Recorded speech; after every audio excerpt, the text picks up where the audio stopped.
Eva Cox. I've been raising a bit of this in the break, so you won't be surprised. I'd like to see the state government putting some priority on community services, because we don't have them anymore. There's a real problem that almost all the community services are just subcontracted out of government departments.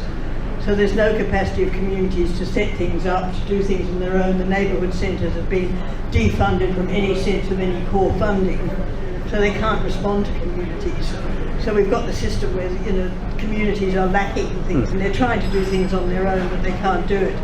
So I'd like to see from the government or the potential government that you'd make a statement that they're going to transfer us back so we're no longer customers and are actually citizens, which has a different set of relationships to the government.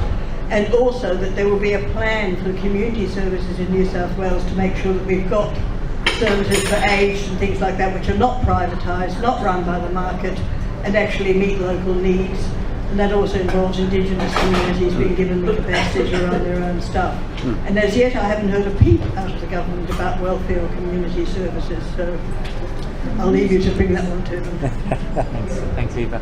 Okay, John.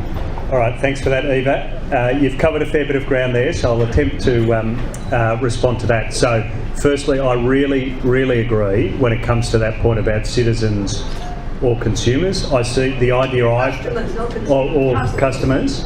The idea I've talked about revitalising the idea of public service, I see as really being an important idea in parallel to that. But you're exactly right. And I think it's important for us to not just fight each of these individual areas, but to have that big discussion about what is our relationship to the public sector, to government, and to the community sector. We can't, for a long time we've had the fight just about the individual issues, and that one of the reasons we went backwards was we didn't have that big fight about what is the language, what is our relationship to the state, to the public sector and the community. So I really agree with you on that one. On the question of community services, neighbourhood centres, for me, looking at some of the places like what happens with legal services that have really come under repeated funding pressure, I think in some ways you've been too kind to the current situation, which is not just that they're project funded and really on very short-term contracts and really under a lot of pressure. They're also gagged, prohibited from speaking out, prohibited from playing a bigger role for the community. And I think, again, that is something I would like to see tackled. We don't just want to rebuild the public service, we actually should be looking to rebuild the capacity of the community, and through those sorts of services for the community to work together and advocate for its own local needs. We've said we'll do that when it comes to disability advocacy groups. I think that's really important, but I accept there's a lot more to do to really drive that agenda. Thanks. Thanks, John. I'll go to the back, and then you're next. Okay.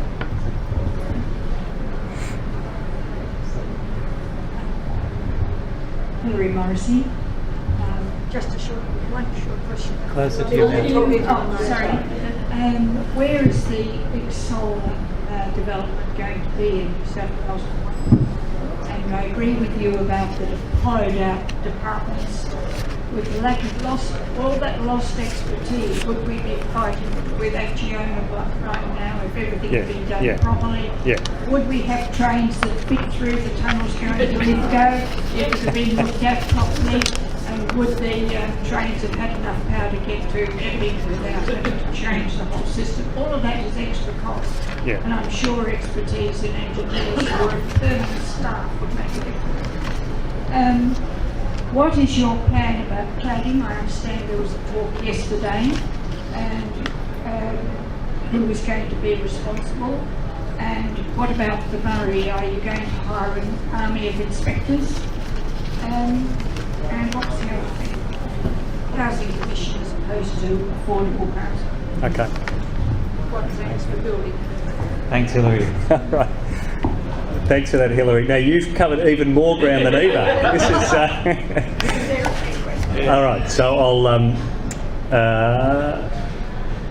I'm going to. I should have written those down, but. Where's the solar complex? Yeah, so look, the solar complex, I actually don't know quite how to answer that. The reverse auctions, so I'll skip over them. The reverse auctions will be in a range of places as they come forward from the private sector. The rooftop solar will obviously be right across, we'll double down on... When you say reverse auction, what do you mean? So what has happened what has happened in Victoria and the ACT is they've said, look, the government will put money on the table for the best projects to come forward for renewable energy, and it's resulted in really significant renewable energy projects coming forward from the private sector saying we can deliver this and bidding against each other for the state. Yeah. So it's been a really successful program in both those places though. We're not saying it should all be done by the private sector, and this will be controversial. We're saying the public sector has to intervene because we don't believe we're going to leave all this to the market. Some of it's just straightforward. We should get on and do it. We're just tired of waiting. So it's a mix of three things put together though. That's going to be a really significant intervention. What were your other? The inspectors on the Murray River. Yeah. Are you going to have armies of inspectors? Yeah. And what are you going to do? Yeah. Look, it's a couple of things on that. I've headed out to Broken Hill and Menindee after the fish kill to talk to the communities out there, and it's incredibly upsetting because you've got these communities at the south end of the river basin being suffering this isn't drought, this is a deliberate decision by upstream irrigators to take water out of the system, harming the environment and these communities, including Aboriginal communities who just have no clean water. And it is a decision to turn a blind eye by the National Party and the regulator. That's what's going on down the south of the basin. So the first thing we're going to do is take the water portfolio out of the hands of the National Party, and that'll get us in a lot better place than we are now. But we have to boost up the amount of regulation on the north end of the river basin. That's really important. Given the significant rorting of the allocations which has been revealed, I think we have to act on that. Okay, is that enough, Hillary? The housing commission, are you going to build any housing commissions? New public housing. Yeah. So there's been some big announcements about affordable housing. I think we've been. I don't think we've made an announcement so far that I'm aware of about housing commission. I think we've got to continue to work in this area. As someone who grew up for a time in the housing commission, I understand how important it is. We need to, really reinvest in the public housing stock in a whole range of ways. So, so we haven't announced anything. I hope that is something that we'll continue to work on. Thanks, John. Okay, now. I'm Bobby Burke, I'm a Glebe resident. I was approached last night by Ridgetoe on telephone asking me which was the most important issue. Number 8 was mine, environment. I don't know who the State Environment Minister is, perhaps I should, but I haven't heard anything from him. Yeah. Who is it? Gabriel The City Council, every newsletter that they send out gives me practical illustrations of what they're doing in environmental issues. I don't hear anything from the state government. It's all very well to talk about putting solar panels on houses. If you have the money, you can do that. But the practical things that the City Council does is something that I wish came more from the state.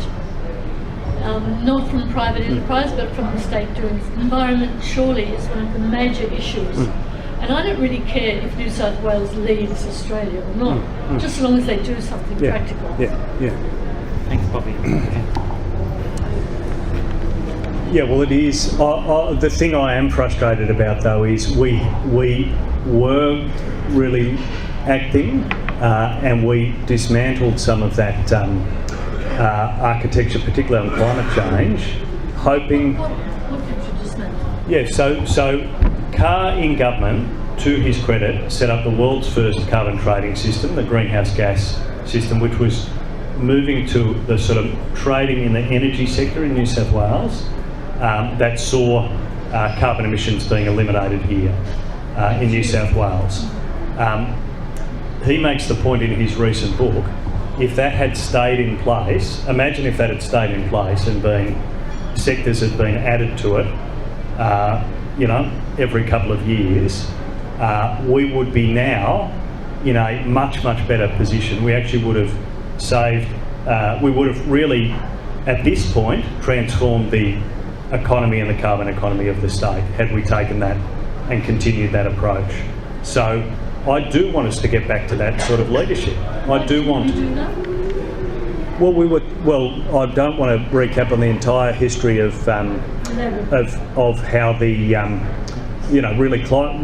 we stepped back as climate change became a federal issue, as we were assured the federal government would act, and then Tony Abbott came through and wrecked the whole, brought the whole system undone, leaving New South Wales in this position where we had a system in place.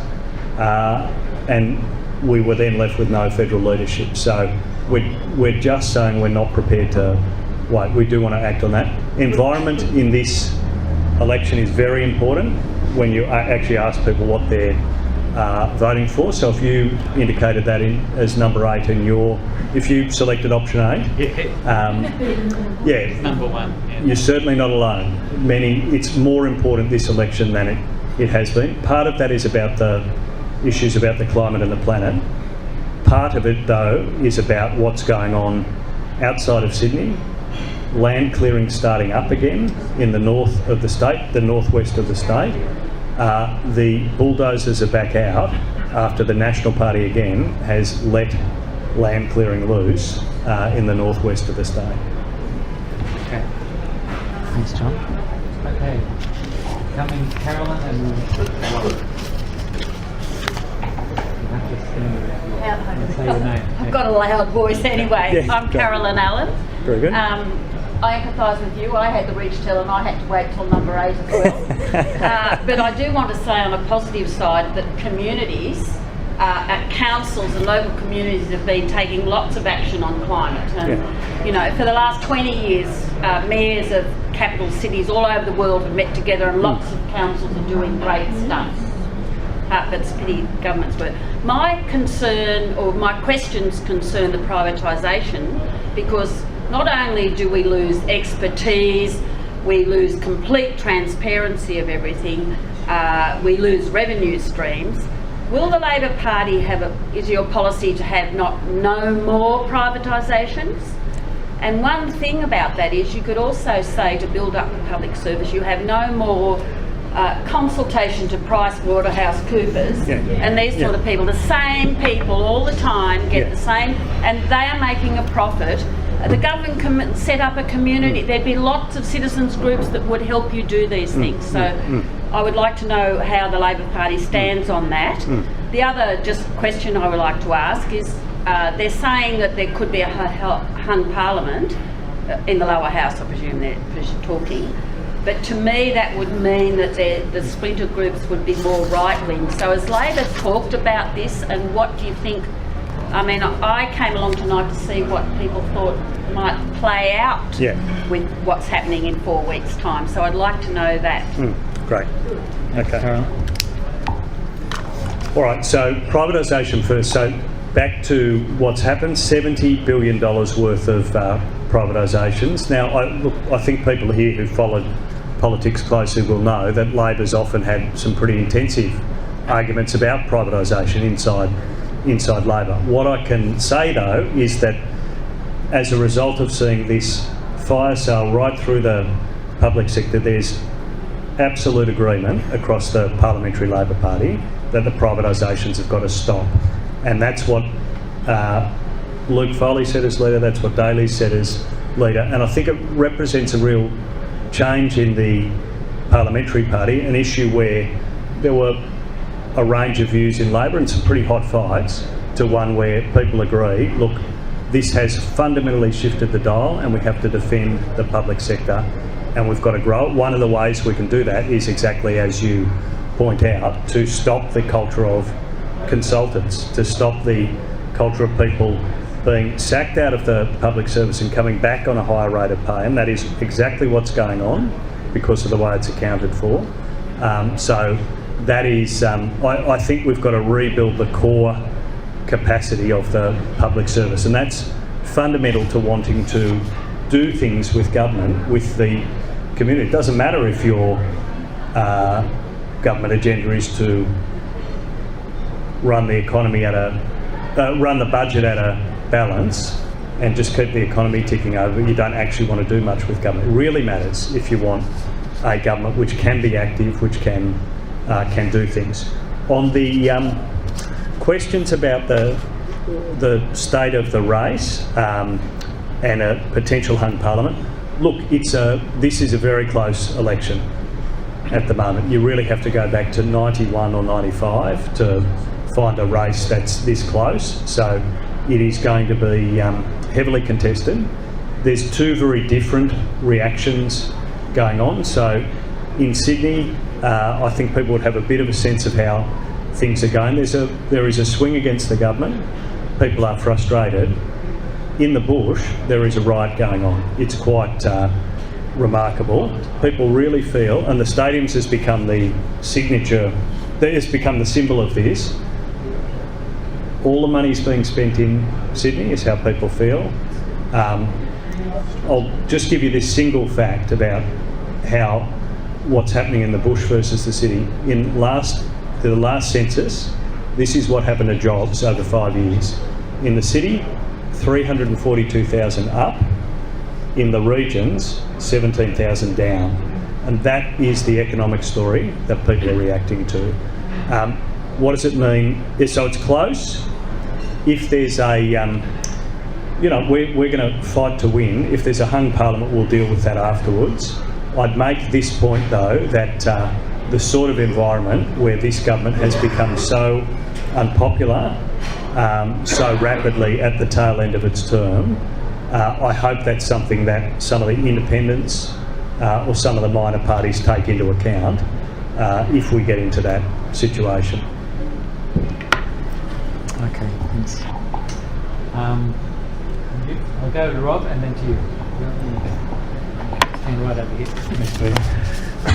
Thanks for coming, John. Rob Long, I'm a local TAFE teacher and I'm a member of the New South Wales Teachers Federation.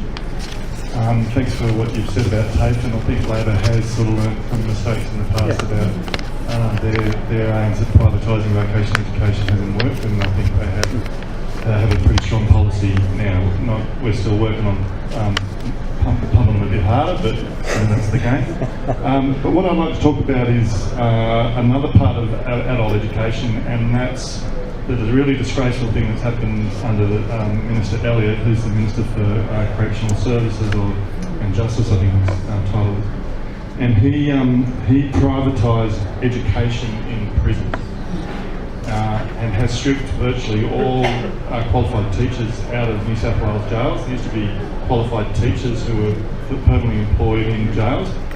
Most of them were language and literacy, and I won't go into the details of the stats, but it's obviously in jails. It has become an institution for a big institution to replace institutions that used to look after people with mental health. And so there was lots of low-level literacy and numeracy, and that's still the case. So all of those literary and numeracy teachers are virtually being sacked by this government. Every music teacher was sacked, every art teacher was sacked, and now there is virtually no art or music. And I know, working with teachers, I've never taught in the jails myself, but I know working with teachers in jails, those courses were absolutely vital to engage inmates. It's pretty hard in the jail to say, hey, I can't read or write, and I'm going to go to school because I'm done. But these teachers, really qualified, really highly experienced, would engage them with art and music, and this is sort of a music question for you. And so all of that's gone. Now the Labor Party has has strongly criticised the privatisation and that, but we haven't got you to the point where you've actually sort of got a policy of what you're going to do about that.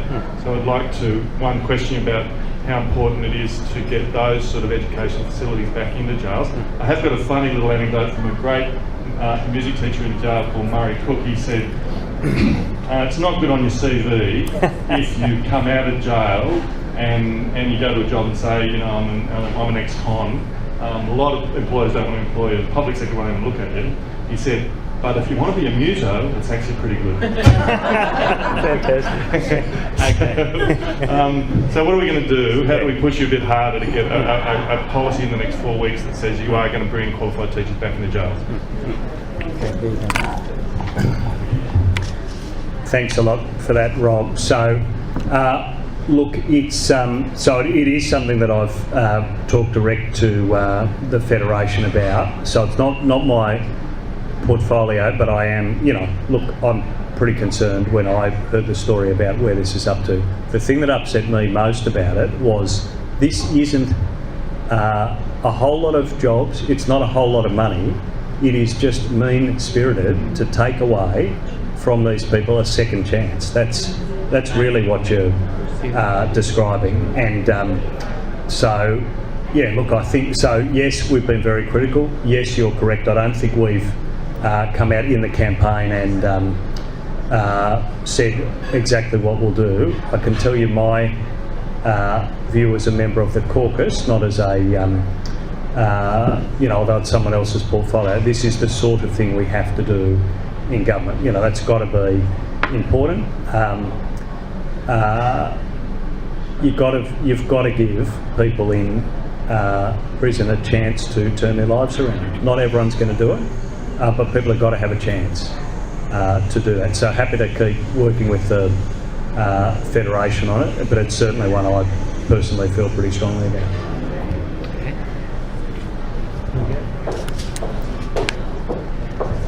Thanks, Peter. John, Your name? Yeah, I'm sorry. My name's Phil. I'm from Glebe as well. John, just two quick questions sticking on the theme of sort of saving the character of the city. One was around sort of, you talk a lot about environment, but also some of the heritage announcements that I think have been made recently, which I think was really good, particularly sort of locally. And the other thing was you talked quite a lot about the sort of nighttime economy and the music side of things, but I think as part of the announcement I read there was some stuff around, I think I would be described more as sort of twilight economy aspects as well, and I think they sort of seem to be quite interesting as well, so I thought you could extend on that a bit more as well. Yeah, okay. Perhaps you can talk about the Harold Park Hotel itself. Yes, very good. Okay. Excellent. Well, I'll do that. I'm going to confess, firstly, on the heritage side, I actually don't know too many of the details, so you should feel free to expand, Bill, on that. On the other two, I've got very strong views, so I will definitely expand. I'll start with the question about why there's a nighttime economy shadow ministry for the first time. So the music side, I think I talked about before. There's a music venue crisis. We want to turn that round. It's about some bigger issues. We've also set up a nighttime economy portfolio, and that is very explicitly, although many of my colleagues think it's an entertainment agenda, it actually is an economic agenda. So rather than being the shadow minister for fun, I like to think of myself as working in Labor's economic team as the afternoon shift to the shadow treasurer and the shadow finance minister, helping out when they inevitably tire in the afternoon. But it's a serious economic agenda for this reason. 17% of all businesses work in the nighttime economy. Entertainment's part of it, but it's also things like logistics, health and education workers, cleaning workers working late, security. When you add all those things up, it really is a significant slice of our workforce and our economic activity, but government deals with it really poorly, and that's partly because politics happens in the morning. It's inevitably you're up early, dealing with the media cycle. It's the same for a lot of the agencies. there just isn't the sort of engagement with the economy after dark. So we do a lot of planning for how a city works during the day. We do almost no planning for how the city works after dark.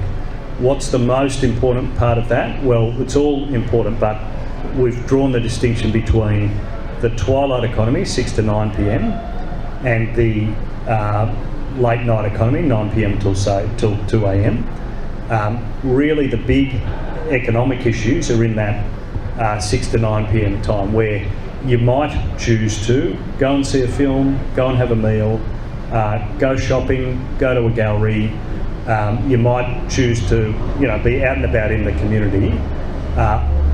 Actually getting that right, making sure people can get around the city, participate in those activities is really important from a planning point of view, and has a massive impact on how people live, but also on the economic agenda for a city. So it's an emerging discussion around the world.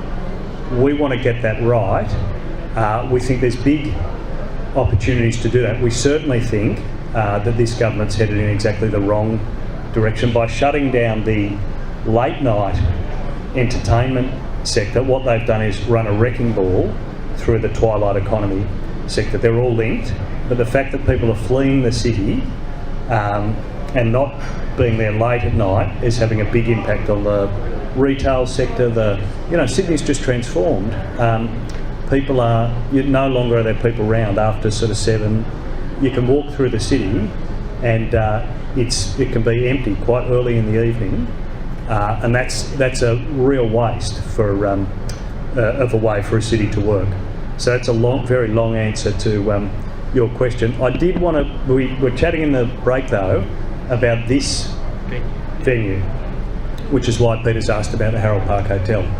If you want to know where we've got to in Sydney when it comes to how we use important community spaces like this, this was one of the places where we had a key fight over the issue of music. So this pub has had music being performed in it for about 100 years.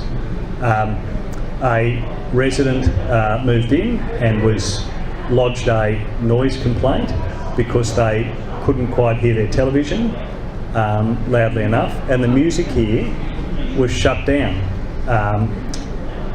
knocked out altogether. It was only after a very big community reaction and quite a narrow fix when they got some support, that music was able to continue playing downstairs in the near the outside courtyard. So it was banned from being in the courtyard. What they did was move the band inside and played into the courtyard to avoid the restrictions on the venue where live music was banned outside. So it was they had to work around the law in quite a ridiculous way, but it's a really good example of where, think about all the people who've got a whole lot of joy on a Sunday afternoon listening to that music in this venue, and we've got a system where one person makes a complaint and that's gone for the community. Okay, another question.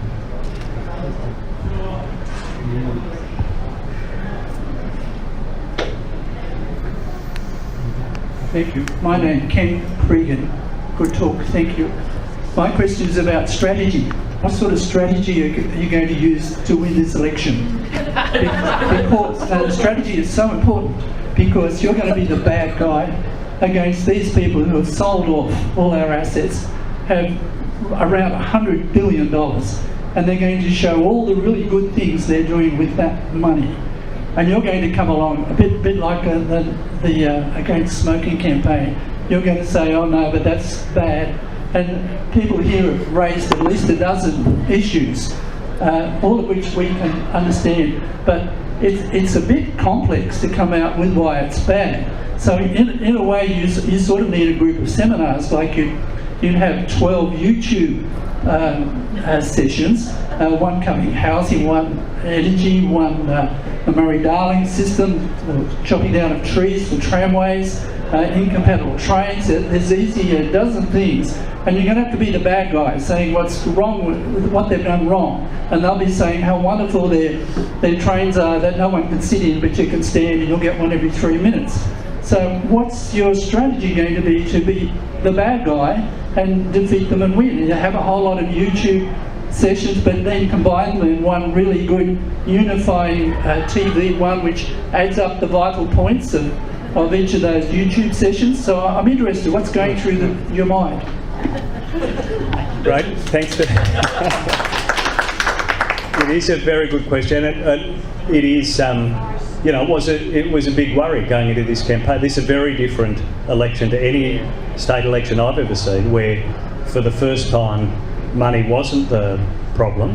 This government's wandering around promising everyone's going to get a prize. Now we know that won't be true, but they are going around promising everyone's going to get a prize. So in this election, what we've done, and I think it's absolutely been the right call, is we've talked about what will Labor's priorities be at its heart. What are we for? And that's about what we're not going to do, what we won't spend money on, what we won't do that the government said, and that's build stadiums and spend $2.2 billion on that when there are still the sorts of needs that we've all talked about that aren't addressed. So while you've got what's going on out in the west of the state, or teachers out of prisons, or kids in unair-conditioned classrooms, or the sorts of issues in the health system, how can you prioritise knocking down a stadium that's only been there a couple of decades and not first spend the money on those sorts of things? So this is an unusual campaign for the reason you point out, but we're dealing with that by explaining, going back to its heart and just saying, if we have to choose, and you always have to choose in government. Government is about priorities. If we have to choose, here's something we won't do. Thanks, John. Please come up.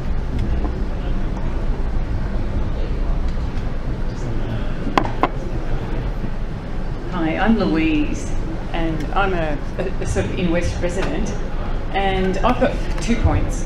One of them has been touched on several times by yourself and by Rob, and also by our last questioner, and it's very dear to my heart, and it comes up very little except in a very negative way, and it's basically how we deal with education from the political spectrum. Education is basically the essential fabric that creates us as a society. If we have no education and we don't deal with it properly from the ground up, and that's from everything through from childcare to kindergarten to the TAFE system and beyond. People are in education all the way to the end of their life, and we pick away at the fabric of it all the time, and it's happening now. We've had Tanya Plibersek saying we need the best and the brightest to be the teachers of the future, and we know for a long time, since the 1990s, that pay for teachers has been demoralisingly low. It has been really hideous. And we have had some of the best and brightest in teaching, and everybody will tell you stories about the best and brightest that they've encountered. And it doesn't matter what age group you ask of that, people will tell you stories about it. Yet somehow when you say we need to select these people, the implication is we don't already have them, and we actually do. We do have them, and we're not paying them, and we haven't paid them well for a long time, and we've made them work in conditions that we wouldn't ever expect the best and brightest to work in any other country that is a first world country. One of the other things that's come up is that we need to employ teachers with good emotional intelligence. This came up a few years ago. It's one of the most hideous things. If you say this is the sort of thing we need to address in teacher training, you're implying that teachers don't already have emotional intelligence, and that's what you're telling the public, and that's what people take to elections. And education needs to be first and foremost. We haven't got anything unless that system is flawless and watertight. And I want to know where we're going with that, and a Labor perspective is absolutely brilliant, because I sat on a committee a few years ago where it was the Federal Education Minister had passed through the okay to the state system that in New South Wales, if we sold the poles and wires we would be able to fund primary school education properly. And it was the most appalling thing I'd ever heard. Yet I sat on this committee as a representative of my local community with teachers and with educators and with senior people in the education department, and it was a very secret group. We weren't allowed to talk about it. We didn't get to do anything with it because we didn't sell the poles and wires. Why is education at such a dubiously low priority? We create so much disparity in the system, and when you go out west, you'll see some of that, you know. Yeah. And the other thing has been touched on many times in little bits that everybody has said, is the whole social fabric issue. If we, as human beings, take away that spectrum that is our creativity, we aren't a humanity that any of us probably want to be part of. In the 60s and 70s, there was a debate over whether we should have an opera house. And I think we've actually just gone back to that point now. We've just returned over 50 years to this point where we're saying, well, do we really need creativity and music and all of that stuff? But the point is that it's not the governed that are saying that, it's the governors. They're saying, okay, well look, we'll shut it all down. It's one of those sort of behaviours that eats away at the social fabric, like not funding public housing. And every one of us knows that, and quite a lot of us have probably lived in public housing, that it's an actual essential ingredient to all good societies. We need to support everybody. And we need to talk about everybody. We need to educate everybody. We need to give everybody a place to live. And we need to look after everybody. And we don't just look after the top end of town. And I want to know how you want to achieve all of that. Okay. All right. Great. Thanks, Louise. You have also covered a lot of ground, although you had the good grace to stick within the one topic, which makes it a lot easier from my end. So, yeah, but look, I think you've raised some really important issues about education, and it's for one of the good things about. So I just want to say three things, all of which are really quite long-term, big picture views about it. But that's really what you've asked about: is, you know, why are we where we are on education? One of the good things I think over the last couple of decades around the world with social democratic parties is a real focus on how education can transform people's lives. There was a really good moment there where that did come into focus. I feel like in Australia some of that momentum's gone out of that discussion, and I think you've really described that well. I'd make these two observations. One of the most important things in my lifetime was the shift in the government intervening to keep kids at school longer. So when I was at school, before Hawke and Keating really intervened to try and lift the rates of kids staying till year 12, a third of kids in my year left, not at the end of year 10, but as soon as they turned 15, they were out the school gate. And the truth is, if we let kids do that today, we know their job prospects are incredibly low. So they intervened and drove those rates up. If you look at what they are now, though, they're shocking in some bits of the state. So when you come back in and look, it's above 90% on the North Shore of Sydney. That's, you know, good to see. If you head out west, it's barely above 50%, despite the fact that that intervention was decades back. We still are struggling to get above 50% in the west of the state. And we know what happens to those kids when they come out. How are they going to work in the modern economy? What future are we giving those kids? So there is still a lot to do, and for me that's one of the really striking examples of it. Why are we still a bit stuck? I can't explain all of that, but I can tell you this. If you look at all the things government does in the state and where the money's shifted over time, over the last couple of decades, largely it's pretty similar. So the health portion of the budget is about similar to what it was 20 or maybe even 30 years ago. Government's picked up a couple things, extra duties that it didn't do at state level over that time, and money's been allocated to those. there's only one area where there's less government expenditure, less government involvement that we're doing less of over the 20 or 30 year time period, and that's education. Now that doesn't tell the whole story. You know, obviously there's federal funding as well, and it's a complex interrelationship. But to me, if you look at the long-term share of what government is doing in the state, education has slipped. So that's not all of the answer, but I think it's certainly part of the answer. Thank you. Were there some other hands up? Anyone else?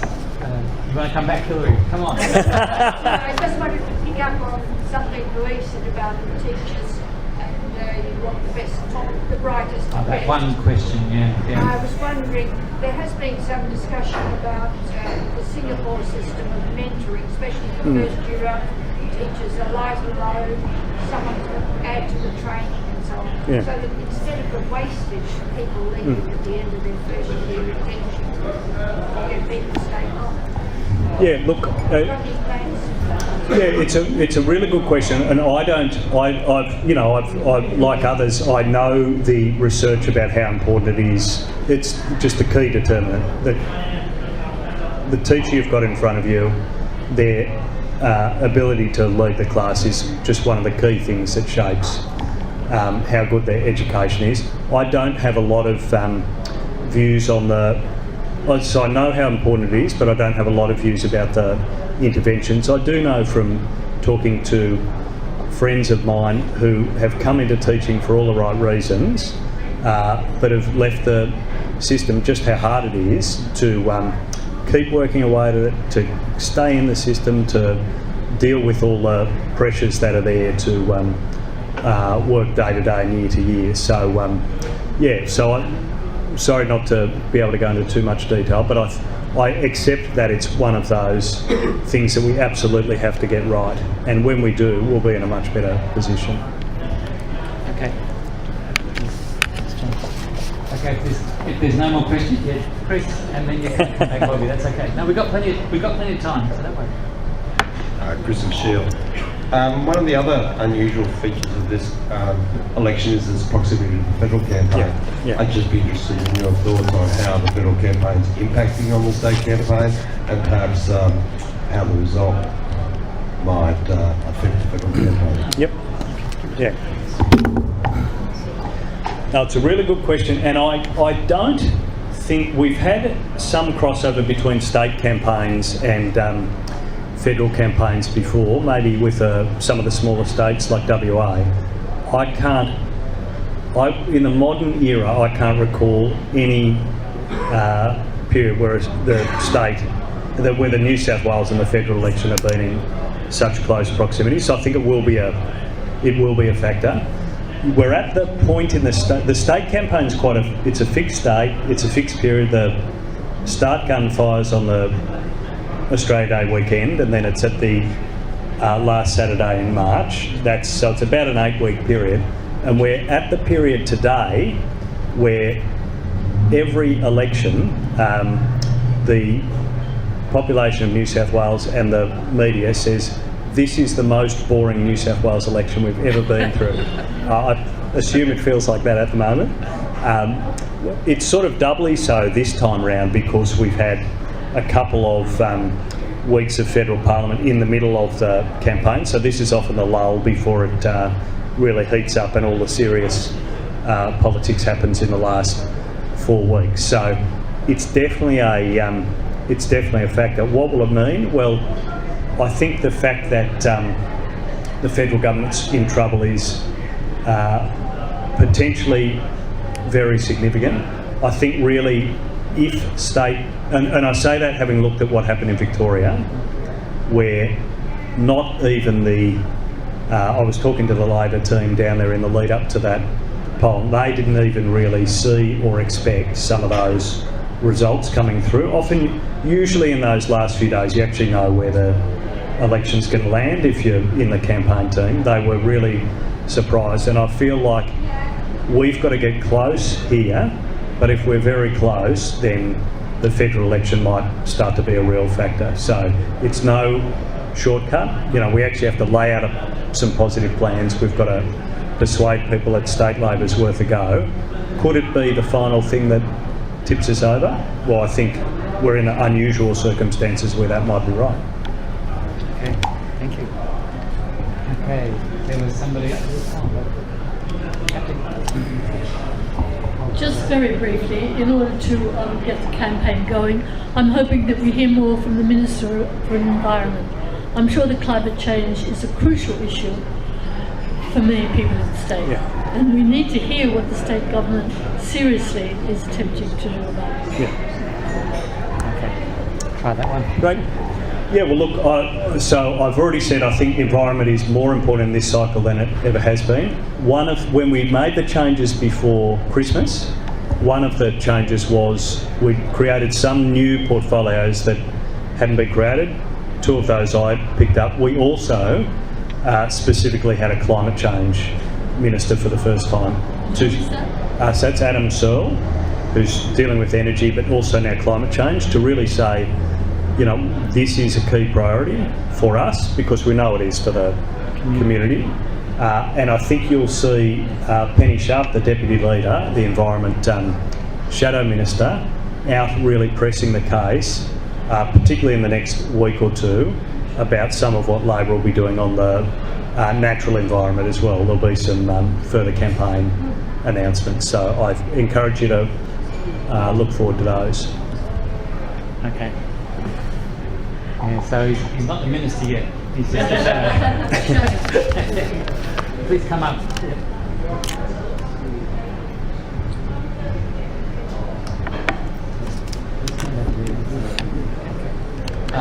I'm Casper, and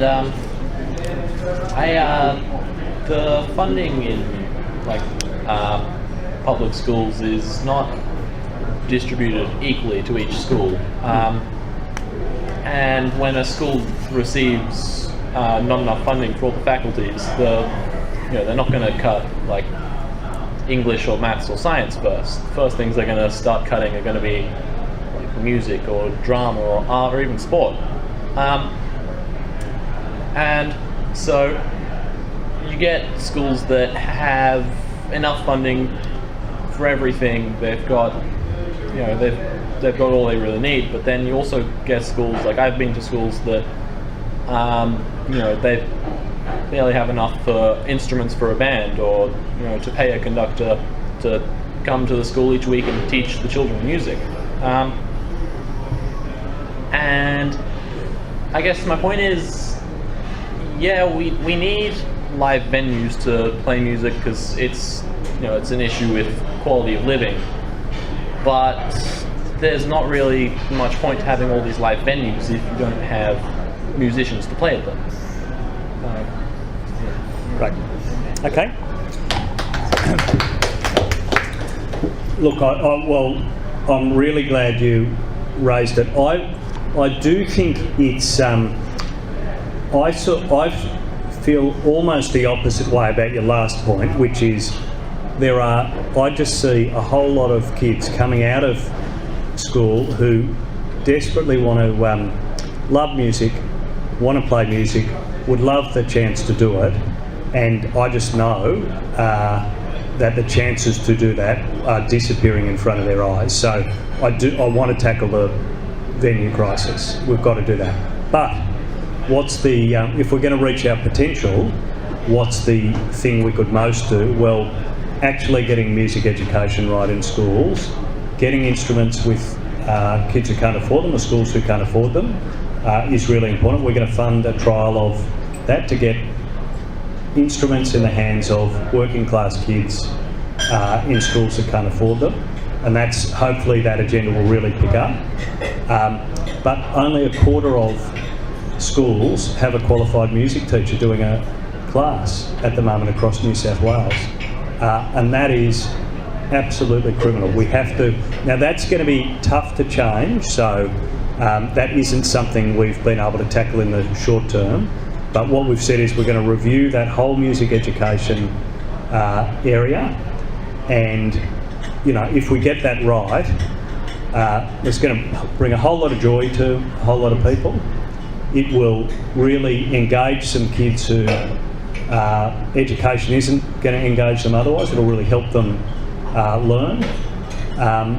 And it potentially provides a whole lot of employment, stable employment, for musicians who love what they do but find it really hard to make any money doing it. So you are spot on when it comes to where the potential is to really transform what's going on, and we're certainly keen to get stuck into that.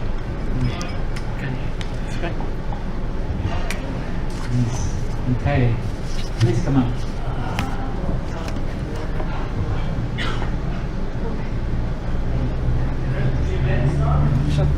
Hi, I'm Brooke. Will your government keep in things like the Active Kids voucher, the Creative Kids voucher? Is that something that they might maybe do twice a year or once a term for extracurricular activities for the kids? And also, although this might be a federal thing, not a New South Wales thing, when you have a pension card, I'm a single parent, so I am on a single parent pension, that entitles me to free rego, cheaper discounts on public transport, but then when your child turns 8, they're cheaper to run, apparently. So you... Is that how you found it? Yeah. I've got a few more months. Right, okay. And then you lose your pension card, you pay full price on your transport, on your rego. I'm sure there's lots of other things that come into that, and that would possibly even affect age pension as well. So we seem to have these little things that are a big help, and then they're yanked away from you because your child's 8 and all of a sudden they can walk home from school and they can let themselves in and you can work full time. So, but I don't know if that's sort of a state, some of that's not a state level thing.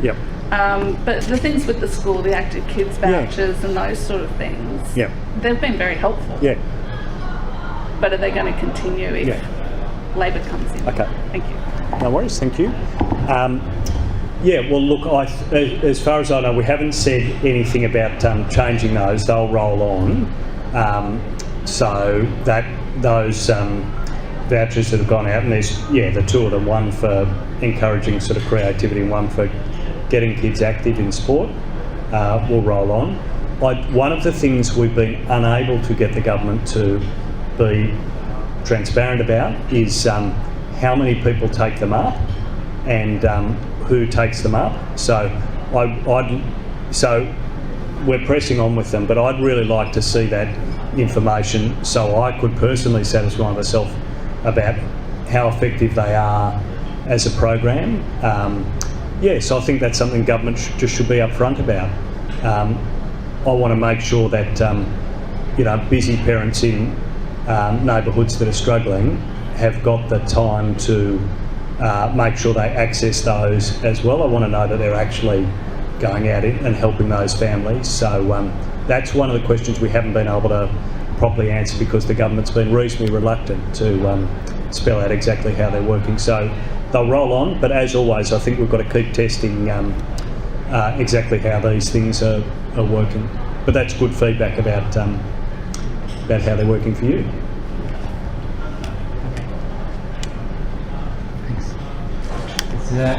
Please come up.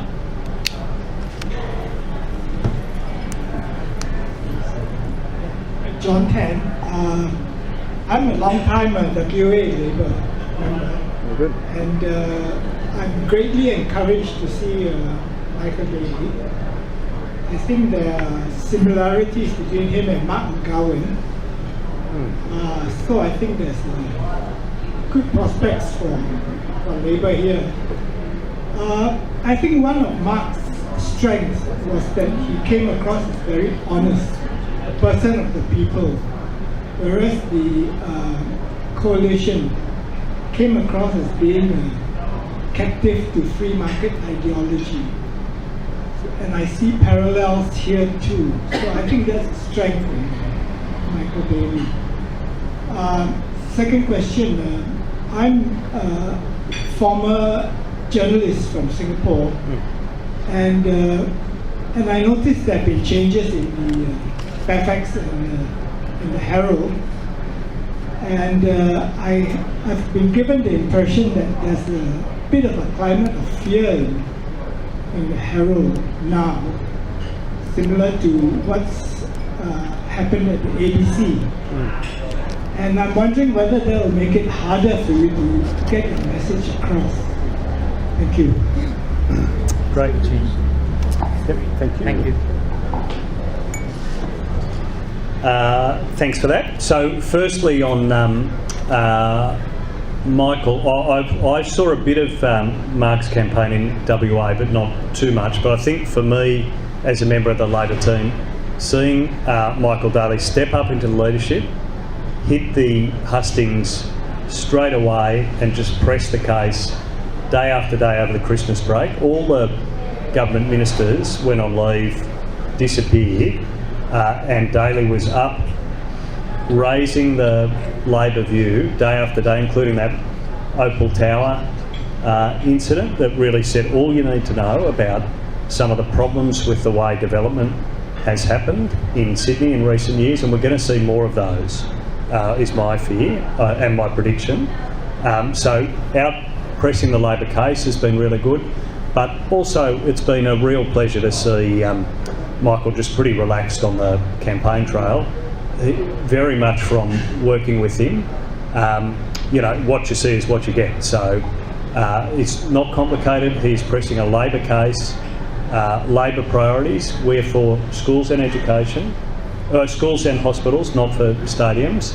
It's a very Labor case from someone who's very comfortable making that Labor pitch. So I'd just make those observations. On the journalism question, politics, reporting of politics around state politics has really transformed in my time before I went into Parliament. As Peter said, I spent a long time on the campaign side for Labor.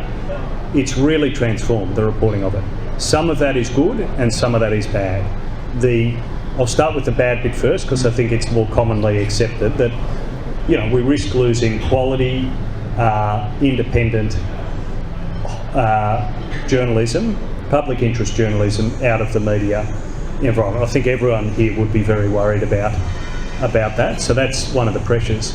What's the good side of what's transformed? Well, there are now, in a fragmented media environment, there's now so many ways to get the message out about what's going on, and Labor and progressive politics has really got to use all of those.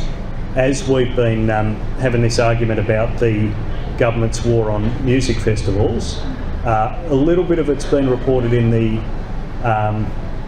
mainstream press, in the Herald. It's been touched on by some other publications.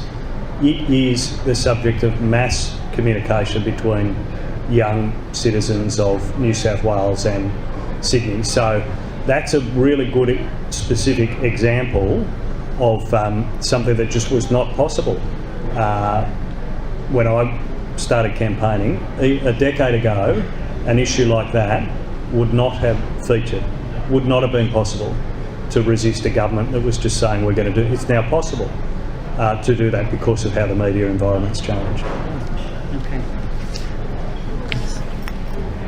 Thanks very much. I think we're coming close to our time, so I'm going to call it quits on the questions. I'll just come and sit down myself. So I want you all to really thank John warmly for putting in nearly an hour of question and answer with everybody. It's been really, really good, actually. So thank you, John.